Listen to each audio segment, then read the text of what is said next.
It's 4:30, time for our scheduled meeting of the Fitchburg Landmarks Preservation Commission. First, I will ask our expert help, Lisa, has this meeting been properly noticed under Wisconsin statutes? Yes. Her answer is yes. Secondly, I'll ask her, would you please call a roll to make sure we have a quorum? Sure. All right. Let's see. Sure I don't miss anybody. All right. Shannon? Here. Mike Gouliard? Here. Eric? Here. Alan? Here. Michael Stevens? Here. Bill Kinney? Yep. And then I know Amy said she wasn't gonna be able to make it. Something came up at the last minute. Okay. So we have a quorum, which means we can conduct our official business. And the first item on the agenda, approval of minutes of our November 4th meeting. Hopefully everybody's had a chance to review them. I'll move approval. We have a motion. Do I hear a second? Second. We have a motion and a second. Any discussion? Hearing none, I'll call a vote. All in favor signify by saying aye. Aye. Opposed? Please let the record note we had a unanimous approval.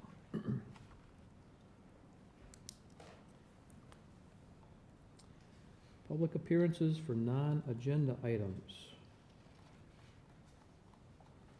None. None? Excellent. Agenda review. We have one property owner visiting us today with request for review.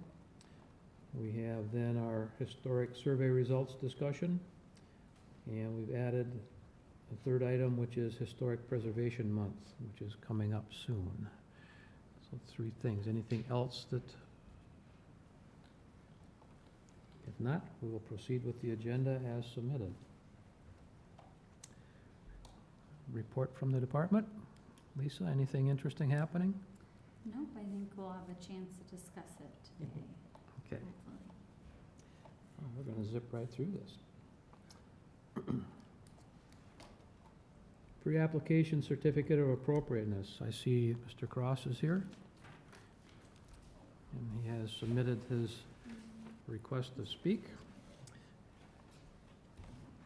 Thank you. Welcome for joining us today. Thank you for joining us. Thank you, and I apologize for being pages 1 through 53 of your 69-page agenda package. And I actually have another page for you. Explain that in just a moment. I realized I hadn't provided a good address, and so I have that listed here. And then on the back side, I have also provided interesting photos of our barn, so that on the back side you can see that was the condition of our barn when we first purchased the property, and then and a few years later, a few years ago, I was here to get a certificate of appropriateness for re-roofing, and so that's the bottom photo is actually the barn at that time. So I think it was about 2016 or so. So we are passionate about saving this property and really enjoy living in this community, and so we thought this would be a real good way to save the farmstead, I guess, in its entirety, and so that's what brings me here today to request the release of, or the restriction on the deed for the existing farmhouse, which we would maintain, and it would be required to be maintained in the future, just like the other buildings. But then to save the historic fabric and whatnot, we would propose to construct a house to live on with in this lot as a replacement for the farmhouse. So that's what we're here today to request certificate of appropriateness from the commission. And I'd be available for any questions if anybody had any.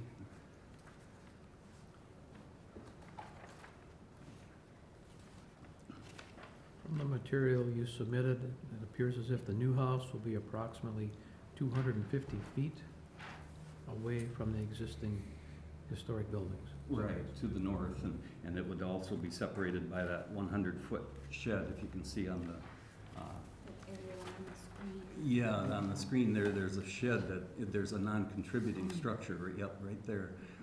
And so that would separate it as well. And the driveway there is on Highway MM, and as you come down the driveway, you'd access the new house. And then if you drove in further, then you'd have the entire farmstead then before you. So what we're doing with this particular project wouldn't affect the farmstead essentially at all. We wouldn't be removing any structures or changing any of the architectural details of any of the existing buildings there. And I believe the view shed from the two roads, you might point where that is, it's not going to obstruct the view of the farmhouse. As you're coming, right, Right. exactly, as you're coming down Highway MM towards Oregon, Woodland Park Road up here, that essentially it's pretty minimal viewing even of the farmstead, but then as you go across this roadway, used to be Lacey Road, which is why my application can say Lacey Road as well, but then State Farm Road, it's more visible here, but the house would be looking at probably a single-story kind of low build. So I don't think it would affect the viewscape. Even from Highway 14 way over here, if you're up on that new interchange, you can kind of see the barn pretty much, not much else. Well, that was the question I had originally. It's not, getting a sense of the location. And I'm pleased that the design of the house can be low, won't obstruct that larger view, and you can still see unobstructed the house and the outbuildings.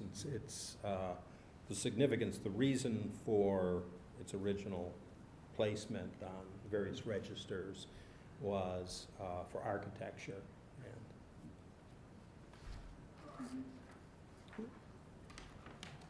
Excuse me, Verizon just talked to me. I could give a brief staff report as well, just kind of more like the ordinance aspects of the review. So this is just a pre-application, so I've to kind of get a sense of like whether or not the Landmarks Commission would support a certificate of appropriateness for construction of a new house, which per our ordinance, if you want to construct anything new on a property that has a local landmark, then that's when you need to get a certificate of appropriateness. And in this case, it's the new house.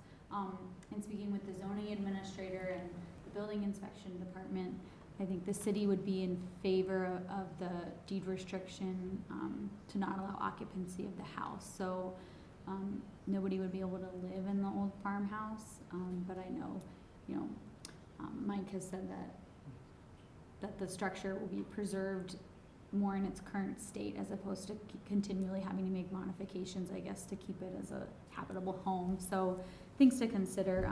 But so the city would be in favor of that, and that's kind of why we moved forward and asked him to come to this meeting to see how the Landmarks Commission feels about it.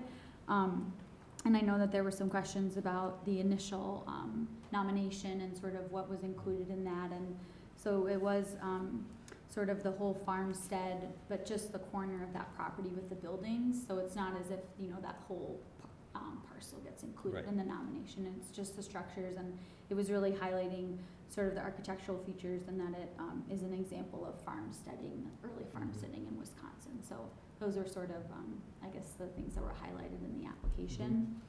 And then in terms of the actual city ordinance that applies, so and this is in the staff memo, that's section 29-98.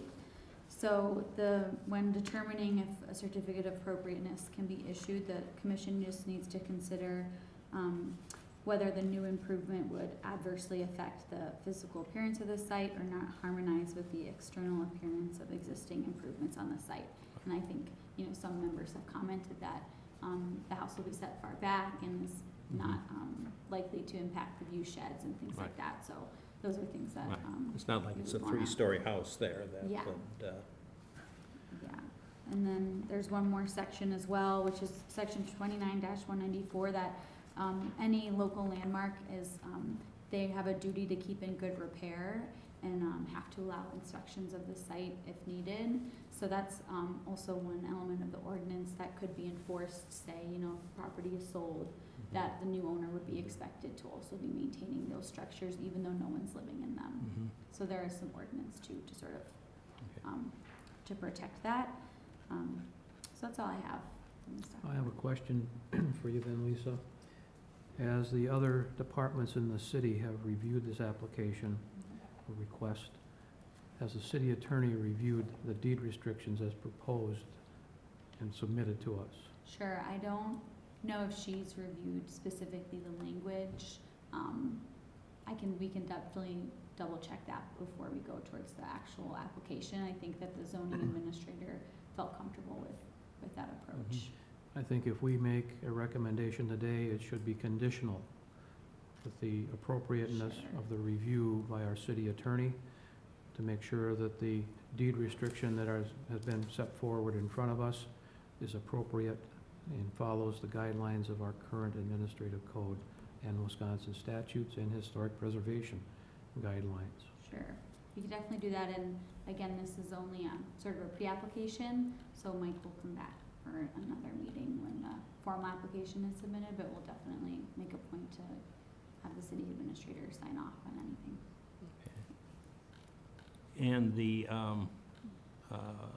declaration of restriction, currently, it is owned by, that property is owned by the Trails and Tales Stewardship Living Trust, My wife and I. which, yeah, right, and with the restrictions on here. So the action we're being asked today is to, It was really more just an informational, Gotcha. so Mike attended our previous meeting Right. as a non-agenda item, and there just wasn't really opportunity for the members to discuss whether or not it's something they would consider, because it's at, you know, the discretion of the commission about whether or not they grant the certificate. So Mhm. before, you know, Mike got too far along in looking at a site Mhm. plan and building plans and things like that, just making sure that it was something that, Okay. that the commission felt that they could issue that based on the information we have now. And then, you know, you don't have to make a formal vote or anything. I just wanted the opportunity to give feedback on his proposal. But there would be nothing prohibiting us from passing a sense of, or, I mean, what would be useful, I'd Sure. like to know. Well, For that's what I was our wondering, why do we purposes. have to have them come back a second time? Sure. If we've got the information we need and we are comfortable with it, with the condition we've imposed, I think we could make a determination as a commission this afternoon, and then this whole process can continue Sure. unless there's a hiccup with the. Yeah, so the only issue with that is just that it wouldn't have been properly noticed. So, Okay. but again, if you guys, you know, maybe he wouldn't have to attend the next meeting if you feel you already have the information you need. You know, he doesn't necessarily have to come back to City Hall, but it would have to be an agenda So we would have to item. adopt it in a properly noticed, Yeah, meeting. so it wasn't on the Okay. agenda as an item, Oh, right? so, And I'm always happy to come back and see you guys. yeah. We're always glad to see you. Yeah. And I figured we'll also be meeting potentially sooner than we typically would, just because we might be discussing the historic survey and other items, kind of depending on how the discussion goes. So he wouldn't have to wait. You know. Okay. I'd just like to cast in, I remember when it came about the shingles back in time, I mean, being an architect myself, I know if you hadn't done this, it's probably be done.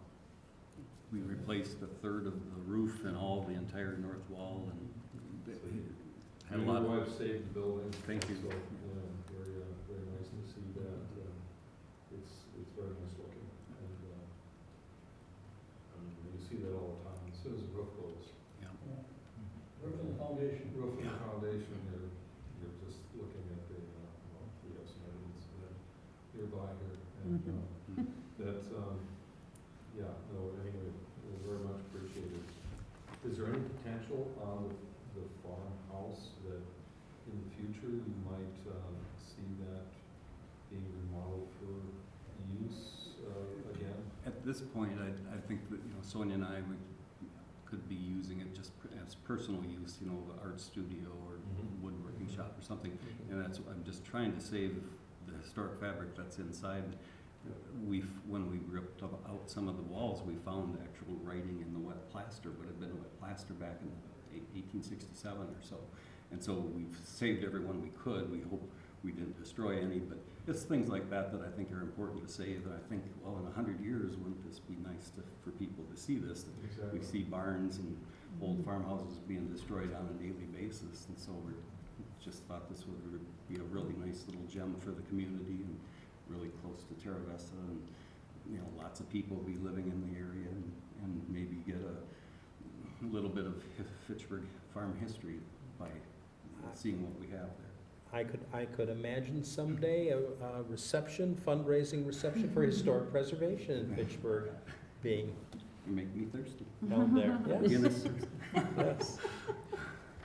Well, I'll be honest, when you first came in last year, the first thought that went through my mind, so I was thinking, wouldn't it be great if we could have some kind of compatible application where you could use it with the Fitchburg Historical Society and find some kind of operational activity, whether it's a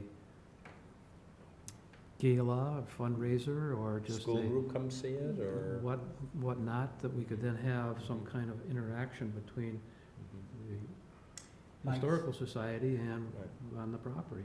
Mike's on the board, so, We're trying to, thinking of ways. yeah, so, yeah, Yeah. I'm sure we could, work up something. But the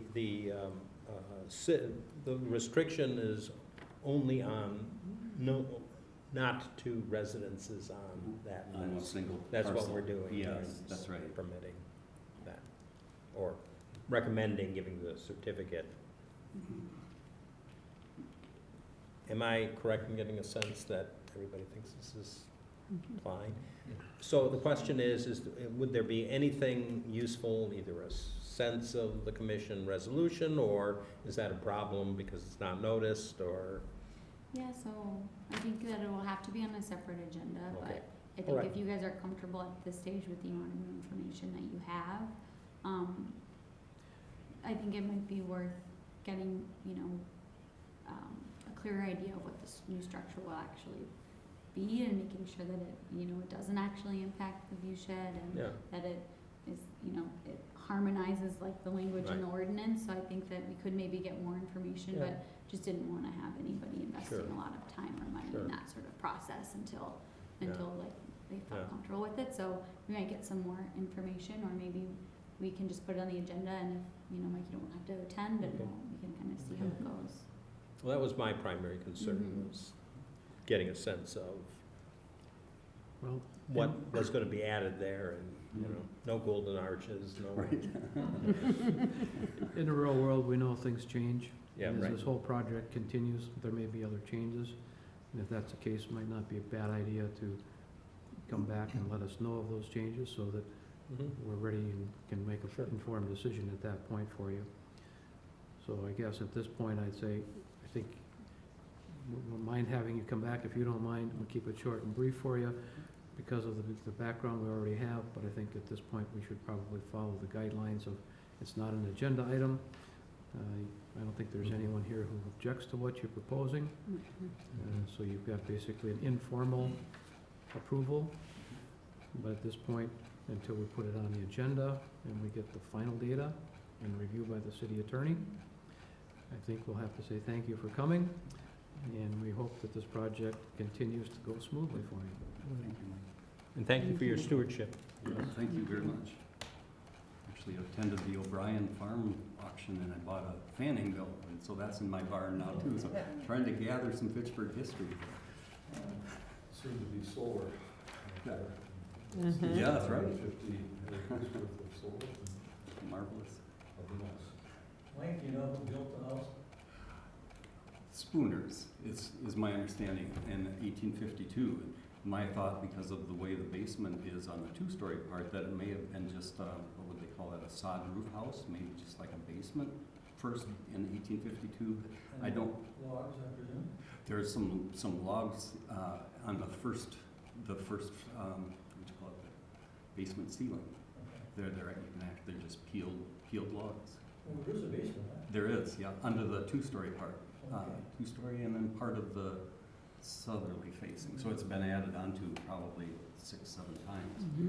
So it's kind of working backwards to try to figure out what had happened. But our consultant back in '93 was pretty good to figure out, perhaps based on like tax records and things, and what might have occurred and when. And maybe some of the beams were reused from other structures that were on the property. Yeah, who knows? But 1852 is the best we can figure for the first part of the house, and that was built by the Spooner family. Do you know when Ben Heath bought that property? We think 1867. Yeah, Nicholas maybe. Who was Nick, huh? Maybe Nicholas, and that's why we called it the Nicholas Haight Farmstead. I think, but 1860, so shortly after the Civil War, trying to put things in perspective of what was going on during that. And it seemed like it was a 190-acre farm at one point, so they did very well with the various types of sheep and hogs and beef and grains, different types of grains. And dynamite. And dynamite, yes. Rachel had told me the story about driving across the fields, maybe picking up the dynamite in Chicago, and then driving it home. And there's some sites that I'm thinking that's where she was describing the dynamite shack. Yeah, there was 2 or 3 shacks out there. At least 2. It's amazing. You just see her driving this big truck bouncing across the field with a load of dynamite. Might have been a whole different story to Fitchburg history. The farmer bought that dynamite for removing stones, stumps, and whatever else. Clearing land. Yeah, clearing land, yeah. I'll just remind everybody and ask Lisa to keep this document on our website, so that next time when we get a 69-page agenda listing, that we won't have to go back and review everything again. Sure. Just keep it there for us. Yeah. I will admit, when I saw that it was 69 pages, I sort of went, whoa, what are we doing? How long are we gonna be here? Yeah. Plan commission packets are like 400 pages, so I Yeah. thought it was pretty light.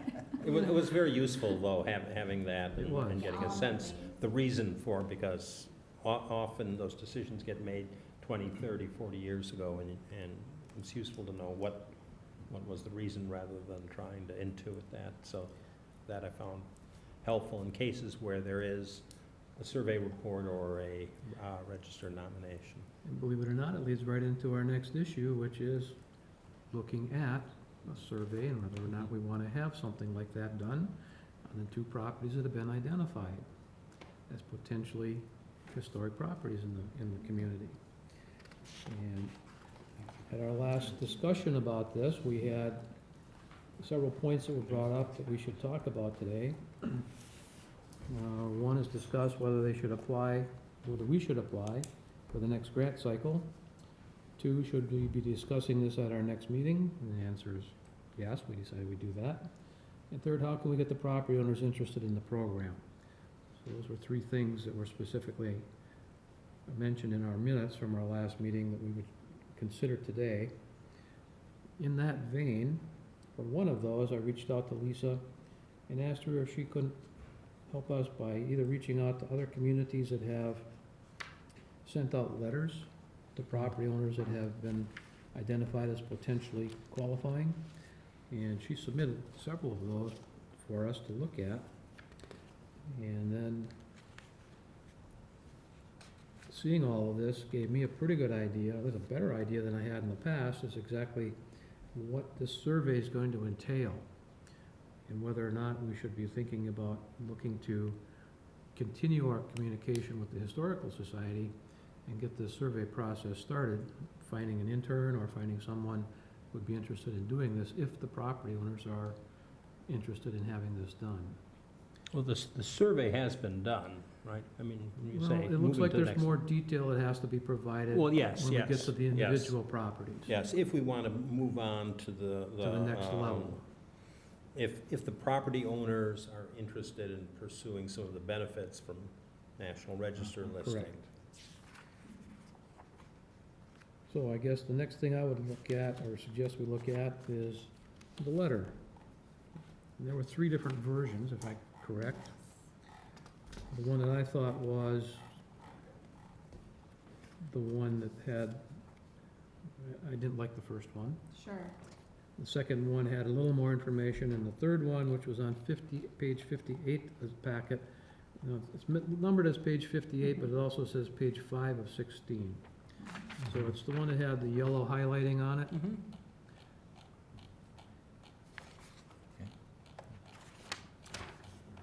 It's the one that I thought had a good interpretation, There you go. plus having the frequently asked questions. Mhm. I thought was a reasonable approach to start this whole process. Now, I'm not sure how we're gonna work with the state of Wisconsin. Yeah, and that's why I had that highlighted portion, because I think Joe DeRose had mentioned that technically, as a municipality, we could nominate that property without approval from the DNR, Mhm. but whether or not that's something that the city is interested in pursuing and the commission, I think might be something we would wanna discuss further. So, I would think that the first piece of the discussion would be, do we want to proceed with educating, informing owners of benefits of their potentially being eligible? And that's kind of the first decision. Well- The actual language of how we do it, my understanding is we would proceed, if interested, with the application for another grant, again, a non-matching grant, 100% reimbursable, to assist in writing or to write the nominations. But in order to do that, you need to have, know which owners are willing to move forward to that. There would be a meeting there. And it's my experience from having worked in this area is assuage the phony rumors or the false information up front. And I think the letters have done a nice job of one, no, the government's not gonna come and tell you what to do. You can tear the building down if you want to.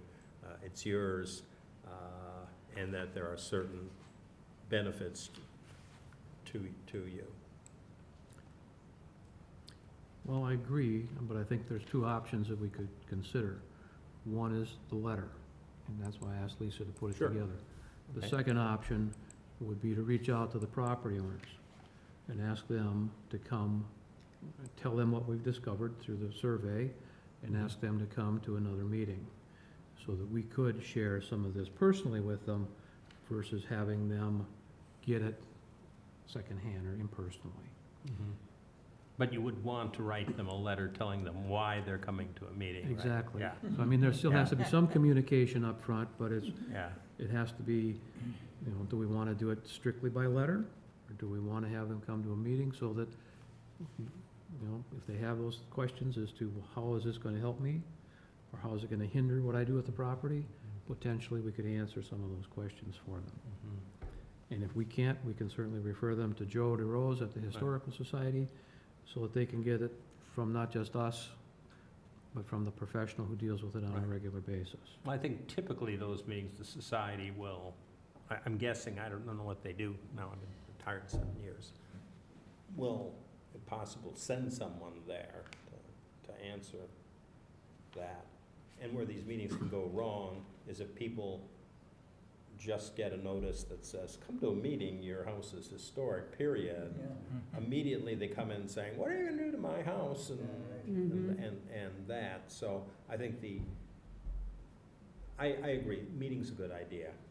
I think the initial contact should say, you're going to, and I think this does this, you're eligible for tax credits if we move forward this, and these, which some of the things from the FAQs might be moved in there saying, this is not restrictions on your use, ownership, property, and come to the meeting, or if you can't make the meeting, contact Lisa. I like the terminology Joe used in his response, and he said it was honorific. Yes. And I think that's something they need to know, that we're not gonna force this down their throat. It's something that's an honor, and if they wanna accept that honor and see what the options are in that program, it's their decision. Mm-hmm. Right. And if we can add some of the things from the FAQs and help the letter be a little more concise, I think that would be a great option.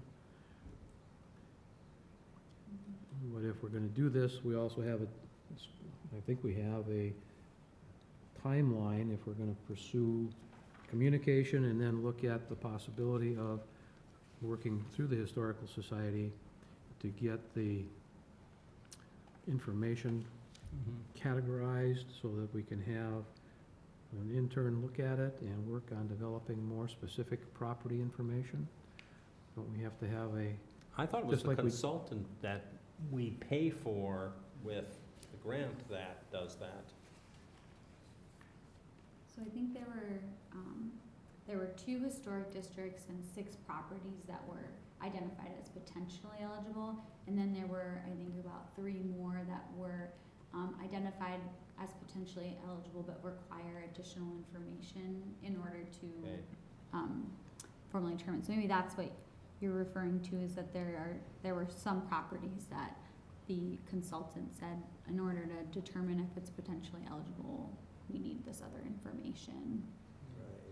well, there were But two, then there were also that category of things out in the future saying, keep this in mind, but we're not Yeah, that are not proceeding yet 50 now. years of Those age. should actually be off Right. the table. So I think in this Because- case, we would only contact the 2 historic districts and the 6 properties that have already been identified as potentially eligible. And then I think Joe had recommended that if we want to research those other properties further that require more information, The other that- beyond those, that could be a good 6. opportunity for maybe like a student at UW Okay. to do Mhm. research on it if they Mhm. wanted to do an unpaid internship, or if staff has the time or something, Right. that could be. But that is separate But that would from be, mhm. the grant, and so that's Yeah. kind of frosting on the cake, a nice to do, That but was not. my understanding, but I don't know. my interpretation is slightly different, in that my interpretation, since I'm a novice, I don't know if it's totally accurate or not, so I put it out for discussion, is that I thought that what we would do is contact these 2 property owners, and if they said yes, then we would be reaching out to the Historical Society for a grant, where we could then hire a student intern or an expert like we did in the last major survey, where they would then put together the detail like we saw today on the Cross property to give us the background that's gonna be necessary to go through the National Park Service, the Historical Society, the city, and the state to qualify it then as a National Historic Property or whatever designations they're seeking. But that would be a nomination they would be writing, if I'm Mhm. understanding what Yeah. the program is. It's, So if they say yes, isn't that the option we'd wanna follow? Mhm. well, Yeah. that's a question. So they would hire, through that sub-grant process, we're required to basically put out a request for proposals. Right. And at that point, so that's how we hired Tracy Chanel, is that she provided a budget and an application and a Right. proposal. Right, And and Joe, then the Wisconsin Historical Society helps you select out of the people Right. that respond.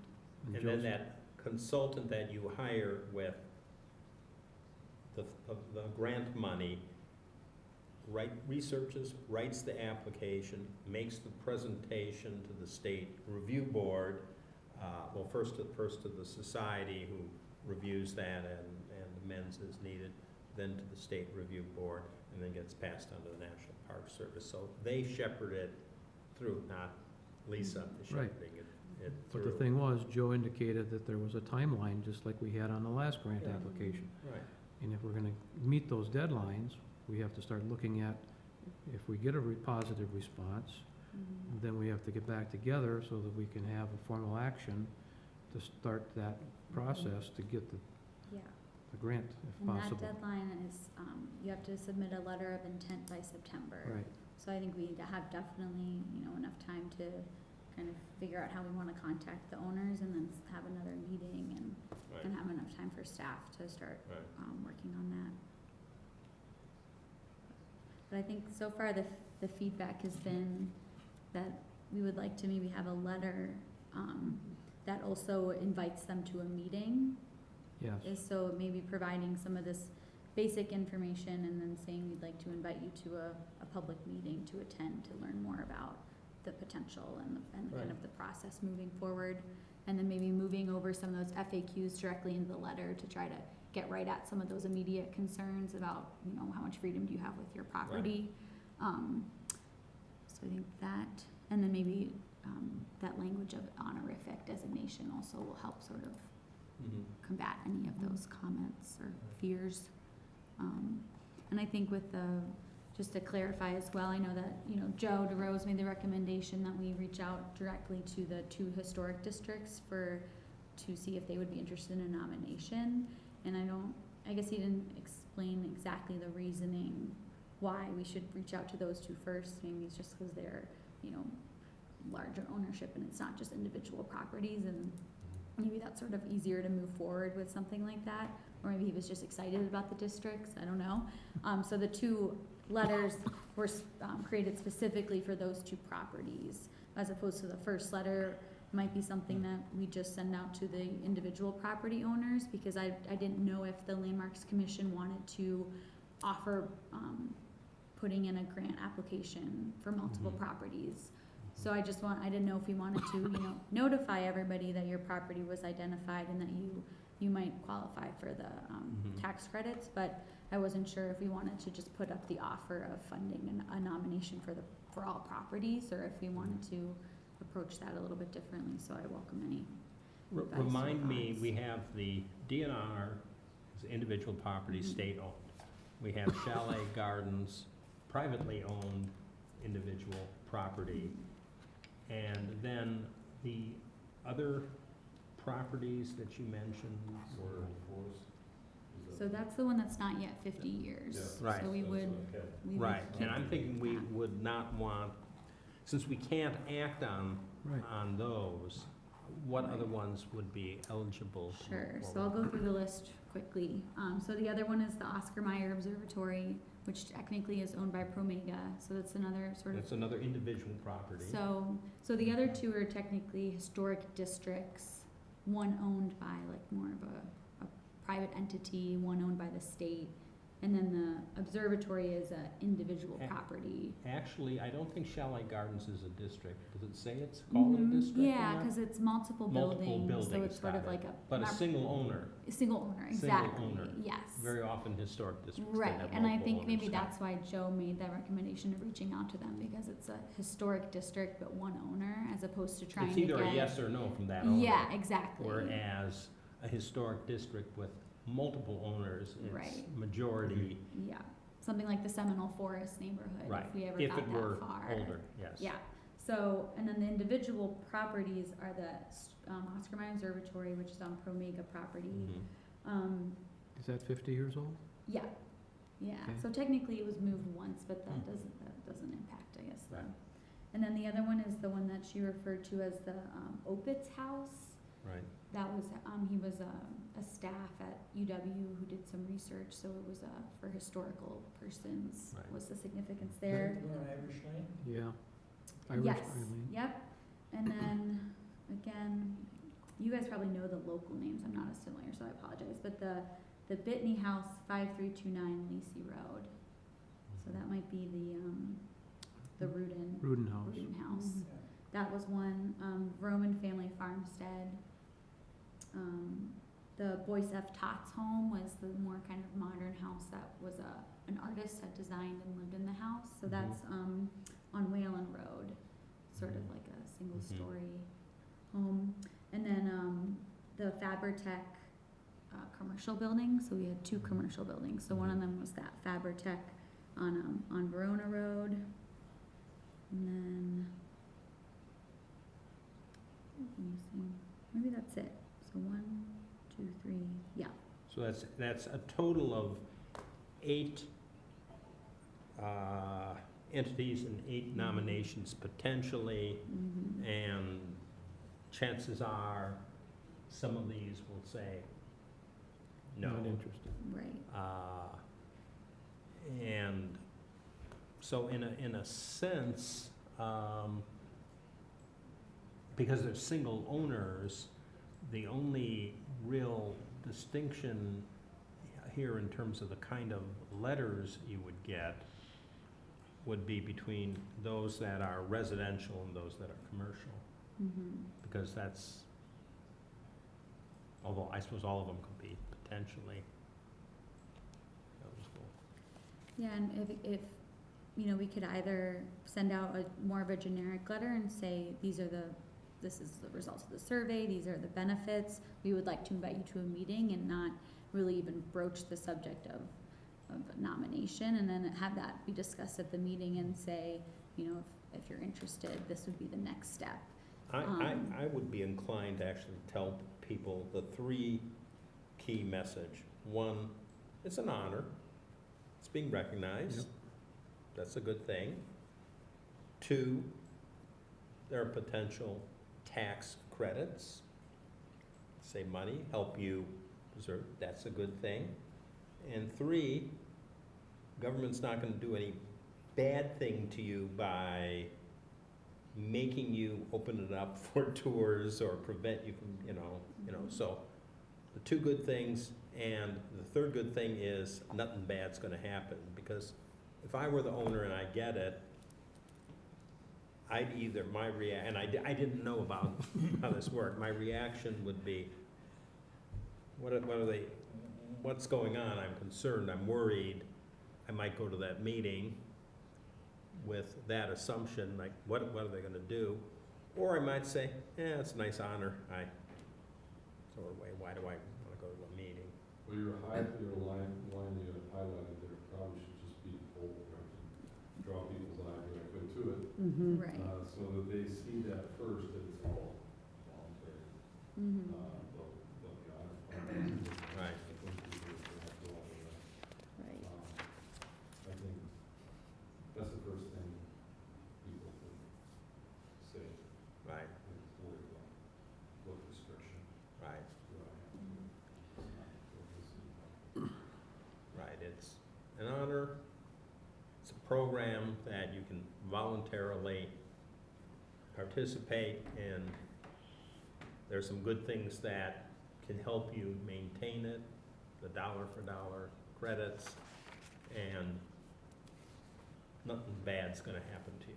The commercial entity, the tax credits, what's the issue with the tax credits there? The commercial can use both federal and state tax credits, so they can get up to, and I don't know the number, for a while it was close to 40 cents back on the dollar. And it can be used for things that preserve that building for future use. So you can replace a roof because the roof's gone. You can use it to replace the heating because the building's gonna, you can't use it for interior, decoration. But the ones that have commercial use have a big potential. For the purely residential, you get only a state tax credit, and again, I don't know what, that figure has changed over time, and might be 20%, might be 25, so. And it depends on the use of the building. You can have a building that was constructed, for instance, Quivy's Grove was residential, but was renovated for commercial purposes, so then it becomes a commercial credit. But I think part of our job is to kind of sell this to make it intriguing to the owner to do Well, I that. think having them come to talk to us, I would assume they'd call you first, Mm-hmm. since you have your contact information here. Right. Obviously, if there's an invite to our meeting, I think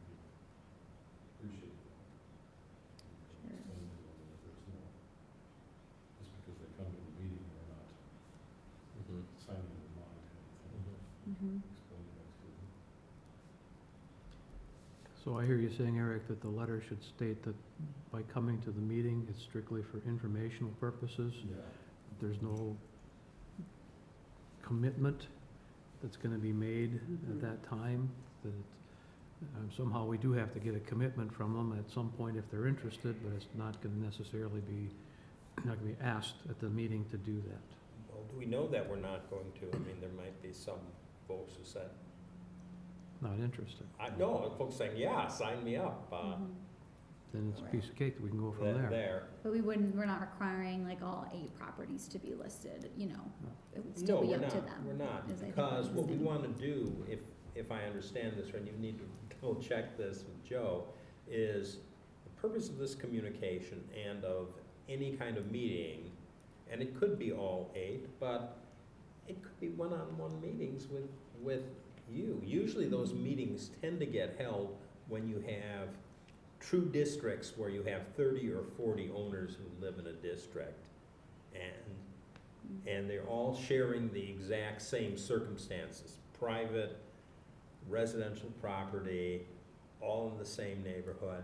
You know, you're bringing them together. So you could bring them all together, but would it be more as effective, given that some of these people are working, some of the people have different schedules, to invite them to meet with Lisa, sound them out, and find out pros and cons? Because I think the chances of getting all 8, you might have more of them interested in it, but their schedules might be such of, well, I can't attend a 4 o'clock meeting or a 7 o'clock meeting, or is that something you'd be comfortable with? Would you just be able to Yeah. answer their questions if they called in and said, Yeah. well, I can't make the meeting, but these are the things that I would like to know? Yeah, I would be comfortable, you know, discussing over the phone or meeting with residents, and I know Joe has also said he was available Yeah. to be contacted directly by property owners as Yeah. well. So we could maybe just leave it as my contact information and then go from there and see if, maybe if we get to that state of someone says, yeah, this is something I'm interested in, then we could invite them to a meeting with Right. everybody in the commission and kind of go from Right. there. And what kind of documentation would Joe need if we were going to submit a grant? Because this all leads up to the letter of intent, Mhm. and we can say, well, 4 of the 8 potential nominees want to move forward. Do they need something, just a verbal yes, or do they need a, Oh, like from the property owner from the property themselves. owner? What You know, does, that's a good- what do they need? I would contact Yeah, Joe and I find can out, ask what him is that. it he needs? Is it just I'm interested, or does he want Yeah, something in Some writing? kind of paper trail. right. I know the letter of intent itself is pretty brief of just the proposed project, proposed budget, like what the funds you would be requesting, and then, and that's really it. Right, but we So, would need to know what are but, the 8, yeah. because some of these, like the Chalet Gardens, might take you more Mhm. time than Right. the Opens House, or, I don't Mhm. know. sure, yeah, I'll make a note of that. Because your consultants are gonna bid on it based on the complexity of the project. Right, and I think that's what he said as well, is that we can have multiple properties on a single, grant request, Mhm. and then we would just itemize the amount we think we would need for each, and that's something that he said you could, like, I could probably contact Tracy Schnell and say, do you have any idea of how much this typically costs for like a single home versus a commercial property? And then we could, we would list each of those separately, and we might only get funding for 1 or 2, and maybe Right. not all the ones that, of property owners that are interested, so. Right. Right, and then we would have the option of selecting, we've got enough funding for, as you say, 3 nominations, or 5, and figure out which we proceed. That certainly wouldn't preclude another owner who is passionate about it to go out and hire their own consultant, you know. Yeah.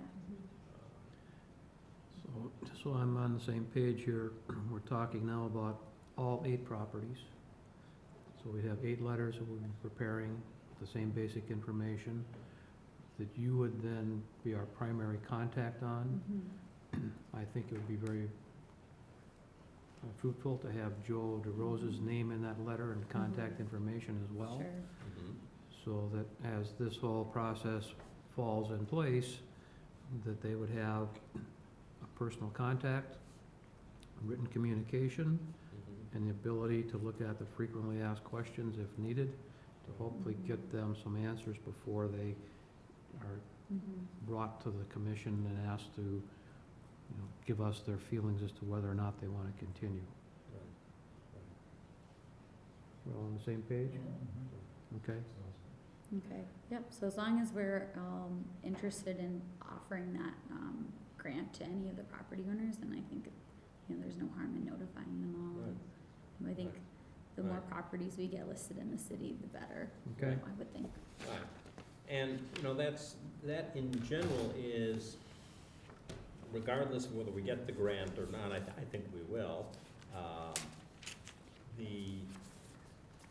there is a value in sending out a message to people that, one, you're living or owning property that is historic. That's a good thing for people to know. It might never occur to them that, oh, this is significant. And two, I think that from an economic development point of view, it's a good thing that there's resources there that can enable you to maintain your property. Good message, because the biggest challenge, I think, is often people get the sense of it's the heavy hand of, Government. yeah, right, as opposed to it's an economic driver.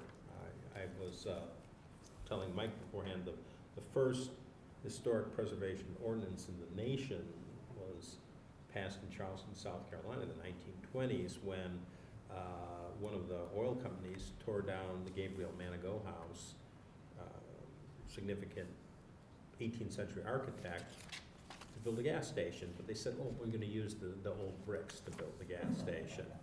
And it spurred some of the residents of Charleston to get a very, the first historic preservation ordinance.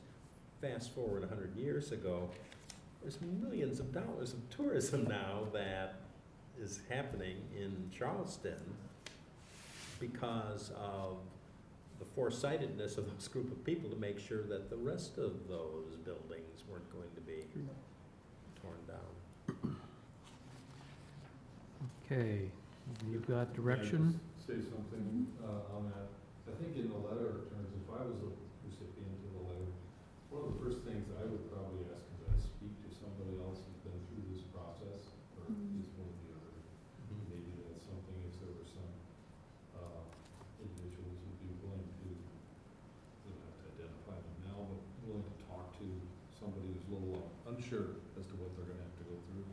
If, talk to one of the people who's been identified and are currently living in a house that, Thought crossed my mind as well, Eric, and I was actually thinking about the person who was just here a short time ago. that's kind of what spurred that thought, yeah. And as I'm thinking about it, I'm thinking we want first to know if they have an interest.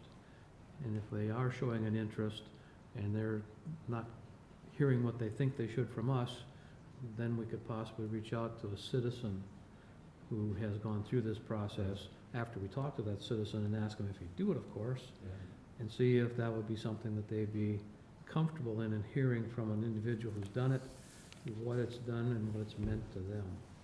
Restrictions, and there's another restriction in that they now have to deal with the Landmarks Commission. Right. And some of the newer owners have not realized that until after there's been challenges, so that's something else, that as they do things, they have to make sure that they're getting it approved, at least to the exterior of the property, so. But in this case, and in this case, there are more onerous, if you will, restrictions on Mike's property. none of these properties we're suggesting to be landmarked, are we? Well, I that don't would think be we separate. should. Right, and so you don't want, there is often that confusion between local landmark status, which does carry some Mhm. enforcement mechanism, and this program that actually provides an honorific and financial benefits. Why wouldn't they be compatible? You Hmm? do one, you do both. If I were an owner, I wouldn't, because I would rather have the national and state register recognition and get the tax credits, whereas if I ask for landmark status, I am restricted and have to go through extra bureaucratic steps in order to do things I want to do. You know, Mike does not have to do anything for the state and national register status for anything he does to his property. And landmarking is analogous to a zoning ordinance. There are restrictions. Might be, you know, something we could mention to a property owner that's interested, just saying you could also apply to be a local landmark and explain that sort of as a secondary. I would be inclined to leave that out at this stage. I think that if you have 4 people or 5 people saying, I want to proceed, you might approach them at that point. Okay, so they're totally separate, is what I'm hearing. They are, and one of the things people tend to misunderstand is the most powerful historic preservation ordinances are local government ordinances, because they've got the hammer and very few carrots, whereas the state and the national have all carrots but no hammer. Mhm. Okay. We'll leave that off the table for now. This is I what I'm gathering. would think so. Sure. Mhm. Because the aim is to get people to recognize that these properties are significant and seek to preserve them, because they don't get any of the funding unless they spend money on Upkeep. maintaining it. Mhm. And that's what we want them to do, is recognize it and maintain it. So be it. Anything else? Mm-mm. I think we may have had a very good discussion. I think I learned something about the difference between the two programs. And hopefully we can do the same thing in educating the public that are gonna be involved in this process. One of the other things that was in our prior minutes was educating and communicating. And I was hoping Amy Before would. we wrap this up, so just so I'm clear in my mind, we are going to contact the aide in writing in a revised version of letters with FAQs. They're going to be invited to contact you, and we're also going to provide them Joe DeRosa's number. And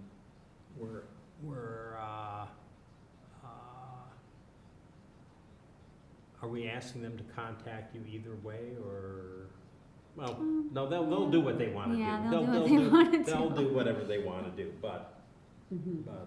Yeah. that, and then separately from that, you're gonna find out from Joe what kind of commitment Mhm. we need from these prior to that letter of intent we're going to submit, or prior to the application, because Mhm. sometimes the letter of the intent is just very, very loose and Mhm. vague, but that would be a good piece to know, right, correct?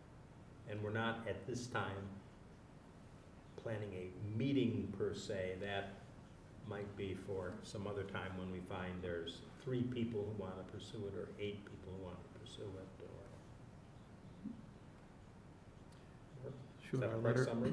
should our letter have a indicated time period of response? So if this thing isn't hanging open for a year? Can we ask them to respond within 45 days? Mhm. Yeah, I think it would be good That's to, from a timeline perspective of the grant, 'Cause to that's have, in like- September, right? yeah, if we could, maybe by May, have a good idea of people who are definitely interested, so that, I can start getting all that information together for the letter of intent and Mhm. making sure Mhm. I have all the internal kind of processes figured out for grant, for our internal grant requirements and things. March 15th to May 1st would be 45 days. It would give you a little time to put things together. Sure. Right. Can do that. And then I think one of those 8, the property owned by the DNR, we could have that listed without their approval. I would be reluctant to move forward without, and The I challenge, would think there'd be more levels within the state bureaucracy that, one, that you don't have the tax credit benefit for a publicly owned building, and, well, we do have what used to be the Oregon School for Girls already in the program. The challenge I see is going into the state bureaucracy, trying to find out who in the Department of Administration, because I know they do have architects on staff who handle state facilities, Yeah. but who would be the right person to contact?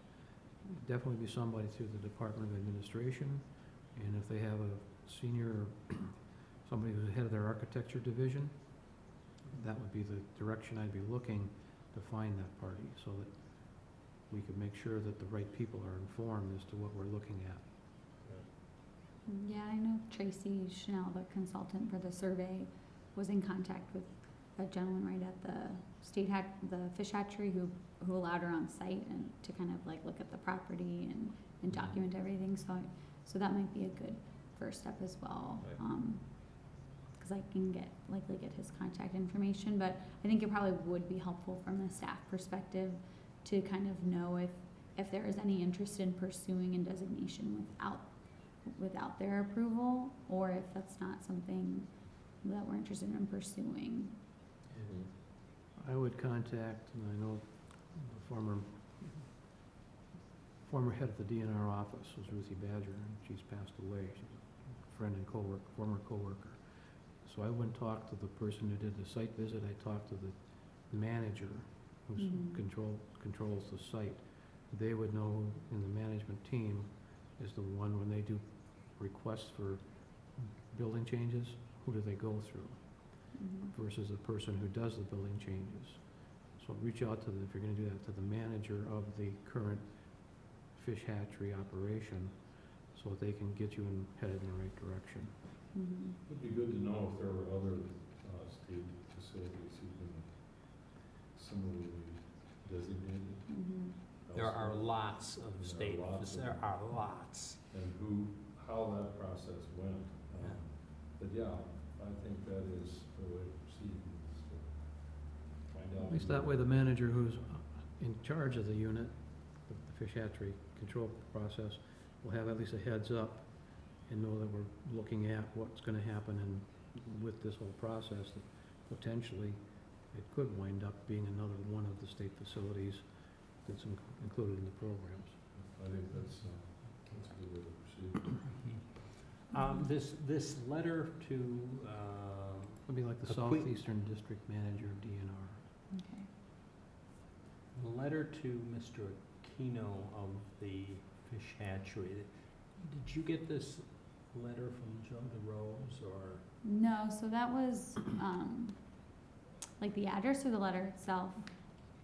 No, I mean, the text of the letter, did you? Oh, no, so I took that from sort of a combination of things from the website and just Okay. sort of information from our survey. Okay, I would check, the reason why is there's a sentence here, for publicly owned historic properties, the state agency or local government must consult with the State Historic Preservation Office regarding any plans. the mere fact that this is listed in the inventory, there are state statutes that properties that have been deemed eligible, whether you've completed the nomination, are subject to that same review. So I make sure that they may already be subject to that review you're talking about.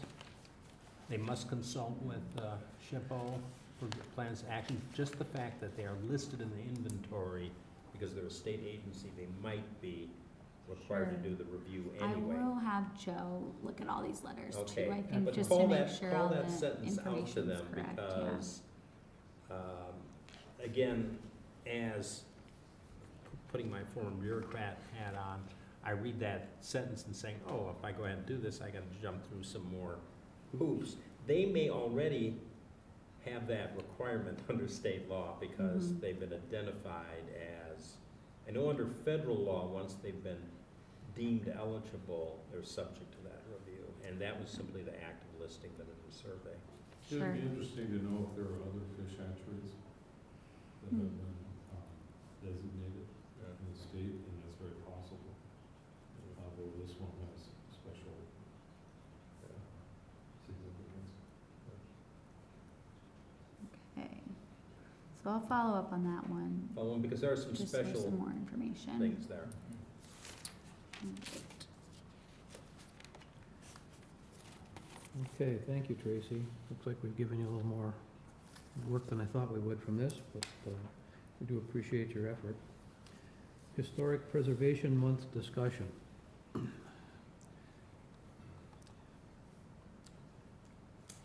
When is Historic Preservation Month It's this in year? May, It's in so May. I thought this Goodness was enough gracious. time to at least do something, you know. That itself is an issue, isn't it, that I bet you nobody around the table other than you Yes, knew when Historic Preservation Month is. Well, my wife right. did. So, and I know that's something that Joe had mentioned, right, that part of what we should be doing is trying to reach out to people and get them excited about our landmarks and historic preservation. So, and in looking through, just of old files, it seems like we were more active at like the beginning of the 2000s with doing events, and, you know, we even hosted some authors and speakers and things like that to come and talk to residents. So there's a lot of different things that we could do, and I think as staff, I feel comfortable, I guess, having the time to like facilitate something special for Preservation Month, whatever that may be, if the commission is interested in doing that. So I was just interested in getting feedback or ideas or anything like that. Sounds like a perfect opportunity to me to coordinate and piggyback with the Fitchburg Historical Society. Yeah. Does the society have anything in the works with National History Month? Yeah. So that might be something though that you could ask your members if they have any ideas of, you know, things. And this is also something that if, you know, I've thought of a couple of things, like we could maybe do something with the library, for example, but I don't know exactly how their internal process works about, you know, how that works. So that might be something, okay, we couldn't do it this year, but get it in the books for next year and just start thinking more ahead of time, and, you know, be making a list of things we could try to do. So, We My- do have a project lined up for some more December. There are 5 one-room schoolhouses that are still Mhm. standing, and another 5 where we have the locations. And we're gonna work with the school system and the library and educate the students. To try to have them find out where all the schools are, which we have on our website, and the history, and have talks on people who actually went to the one-room schools Right. and see what they thought about it compared to the educational systems now. Sure. So that might be something that we But, could help yeah. promote, or, But that's, you know, that's but- probably gonna be in the summer. Our annual meeting is April 19th, okay. which we're still working on. We'll have pretty well So it's, might be able to get something in May. Okay. You might, we might not necessarily have to think about restricting or restrict our thinking to the month of May, Yeah. because, again, very few people are aware, I mean, you do it in June or, have you ever done, walking tours that might, or, bicycling tours? No. or- No, okay. I only started in 2015, and Bill's wife Mhm. was the original, one of the original people that set it up in '88, is when they were incorporated. Mm. Well, I think there's options there, but I think with History Month coming, I'd like to see us try two things. One is reaching out to the library. I know from my years of living in the city of Fitchburg that numerous Fitchburg families have put together documents, and history summaries, and photographs.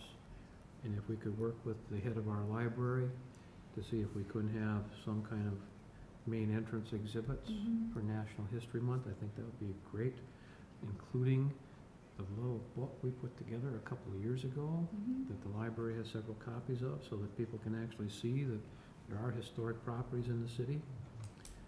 And second, I would hope that we could reach out to the two schools in Fitchburg. I know There's, still just one. there's two, there's elementary and a middle school, and then there's private Okay. one, so there's three. All three of And, them, if we have private and public, that if we could reach out to the school and see if they are doing anything for National History Day, Mhm. Historic preservation, Historic Preservation Month. yeah. National History Day is something else. But if they're doing something, wouldn't it be nice to know about it? And then we Mhm. could possibly put together a newspaper article encouraging those types of things in our schools. I wish Amy was here because she has the beautiful writing skills that we've used in the past to help get things published in the newspaper. And I think this would be an opportunity to use her talents to help get the word out. Mhm. There are things happening, our kids know about it, but the parents aren't. Or the librarian, go to the library, because I'm reading recently in the local publications that the library is becoming the new hub of a community, that the technology's there and people are going there, not just for books, but for all technologies that you can get in the library. And I think that would be a great thing to encourage people to come and see our library if we had something like the History Month display set up. Mhm. Do we have, should know this, but web descriptions and photos of every landmark in, Oh, yeah. Yeah. what if we rotated them in, I don't know, how many landmarks are there? 15 now? There's But 10. less than 30, less There's than the like 31 10. days. Yeah. You could, can you get the webmaster from on the Fitchburg homepage Sure. during the month of May and rotate them Mhm. throughout maybe? Maybe get it What? on our Facebook page or something. Or on both, do them all. The Historical Society has, there are 11 for national, and those, I think, we have the histories on, which the Landmarks Commission gave us privilege. And then there's another 21, I think, 21 that are sites of historic interest, which used to be on the preservation website, but didn't say anything about them. I had that list on our historic Fitchburg website, and about 40% of those have the histories. Mhm. Oh, you have Plus histories maps, for some of those? histories, yeah, Mm. plus maps, how to get there, and, so, you know how to get to our Yeah. website. It's, shouldn't be that hard. Yeah, no, Just I look found through it and you'll before. find 'em. Mm-hmm. And so it'll have a list of all of them, and just click on the site, and it'll take you to Sure. another webpage, each one. Yeah, and that might be a kind of easy, Well, I'm thinking of Simple something where way. we have Mhm. material, and, you know, I don't know what the protocols are in the city for homepage space, but, you know, if, you know, it's only for that 1 month, Historic Preservation Month, and you have something Mm-hmm. up there, either 4 different properties once a week, or one every other day, or if you had 31, well, we wouldn't do them on weekends, Mhm. but there, I'm thinking that kind of serendipitous, reaching people who aren't going out to look for it, but are looking at, where do I go to pay my property tax, where do I go to get that, and, oh, that's of interest. It's kind of analogous to the exhibit at the library, except here, anybody who's going for, Mhm. and that could be coordinated with a Facebook page, it could be coordinated where, the Fitchburg If you Historical just have, Society, if you had a common text, people going different places might be running into that same message, and that, And you could use links if you want to our site. Okay, yeah, thanks. you know. I'm just thinking something that, given that this is beginning March, that the material is there, minimal amount of time involved with this, and hitting a new audience that wouldn't be necessarily going there. All right. Well, I guess we'll ask you to check with the city webmaster. Mhm. Or whoever the powers that be. Mhm. I don't want to put us in a position where they say, well, if we do that for your commission, then we've got to do it for every other. one." Yeah. We're don't not know doing it the for the commission, we're process. doing it for the city as a Yeah. whole. I think the Facebook page might be a good Yeah. way to go. I think the homepage is set up a little bit differently. Yeah, But, probably. I did have a couple other things listed on here, and just kind of interested to gauge your interest. I know Mhm. we're almost getting on 6, so I know this is something you mentioned too, maybe seeing if we can get an article written, and I know I can reach out to Amy and kind of get a better understanding of how that's worked in the past, because I know she had an op-ed in there, and we could maybe do something about the historic survey results. Only thought there is we would obviously want to have already notified all the property owners before they then read an article in the Fitchburg Star. Yeah. So if we were, interested in doing that, we could maybe push up the deadline for a response in the letter, to earlier in May, so that we could maybe still get something in the newspaper during May. Yeah, I don't think Also- having it hit, I think that, I like the idea of the newspaper article, but I don't think, again, given that nobody really knows when Historic Right. Preservation Month is. Doesn't really matter. You gotta start a Sure. story in June or July, that's All right, just as good. so we can keep that one maybe on the back burner until we Okay. see where But that I think, process you know, goes. to the extent we can recycle things that are already done, Mhm. and, Yeah, another one too is, so I don't know if you guys have heard of Talking Fitchburg. So on Fact TV, they sort of host I think it's weekly, maybe every morning even. They sort of just kind of like a chat show sort of set up with Fact TV, where they have guests who come on and they talk about different things going on in Fitchburg, or just events, things like that. So I could sort of gauge their interest to see if maybe we could do a little spotlight on the historic survey and or just on our local landmarks that we already have, or something like that, and then we would potentially have a nice video we could also post on our webpage in the city website, or something like that. So was that done live? They record it, I think. and play it over and over Yeah. and over again. Yeah, so we can, Kinda like this meeting gets yes, played they just play, over so that's and over. another kind of way they Does try to get anybody watch contact going. I hope so, I mean, people work on it. The Fitchburg Historical Society works with Jeremy. We have a site once a month, Okay, and we put links on our website. And actually, I've moved those with Jeremy's permission to our own YouTube site. okay, So we have about 30 interesting. going through the years, talking about various historic things. Plus, we have a lot of our meetings that are on Oh, too. okay, I'll have to check that out. So, The Historical Society has a YouTube site. yeah, it's, I wanted the space. So we got a nonprofit. I applied for a business nonprofit, and so we have a count, and those have much larger sizes that you could put on. So, Right. Well, maybe we'll talk to Jeremy and kind of see. Jeremy is yeah, the he's always Crosby looking runs for, Stack TV, so. yeah, he's always looking for people to interview. Yeah, so that might be something, and if The reason I anyone's was asking if interested. it's live is that Amy is committed to a working in, it's just a work. Oh, yeah, Poor well, it also girl, doesn't but- have to be Amy, it could be anybody, it could be me, but, so that might be one thing. Well, if it works out, why don't you reach out to us and see if you get any volunteers? Okay, I'll see what that one is. So those are the biggest ones, so it sounds like we have a little bit of a list, and hopefully we can at least get something in the works for May, and then maybe next year I'll have 12 months to think about it, and we can think of something a little splashy we wanna do or something.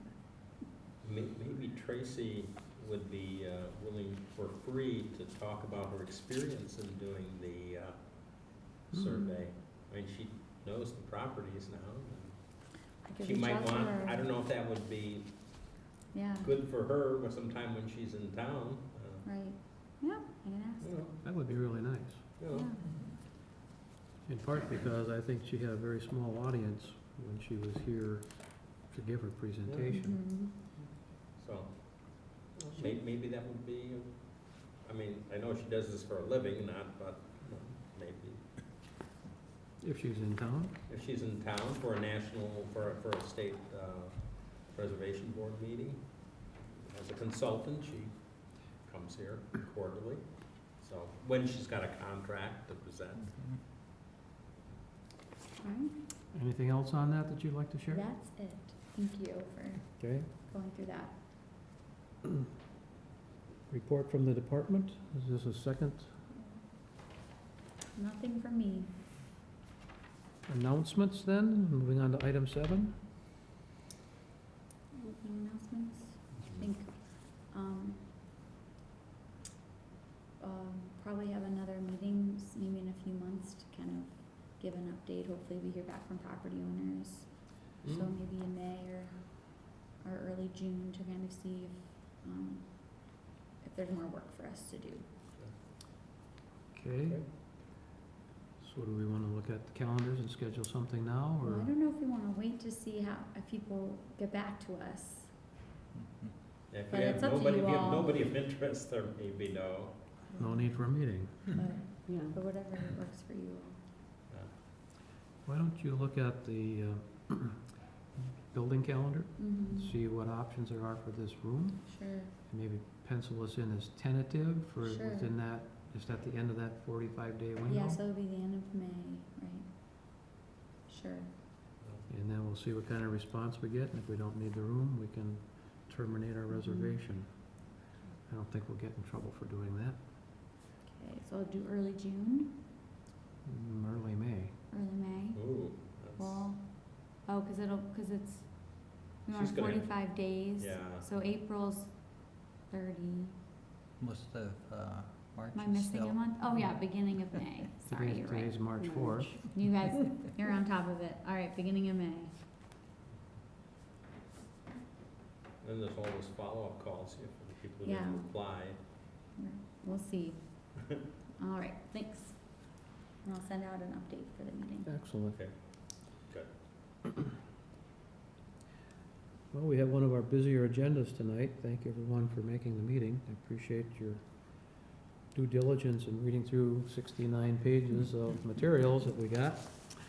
And thank you, Lisa, for your excellent work in putting that together for us so that we could have it to review and look at the guidelines that we need to follow to make sure we're doing this correctly. That being said, no other business to come to the commission tonight. I ascertain a motion to adjourn. Remove. We have a motion and a second. All those in favor signify by saying aye. Aye. Please let the record note at 5:55, our meeting has adjourned.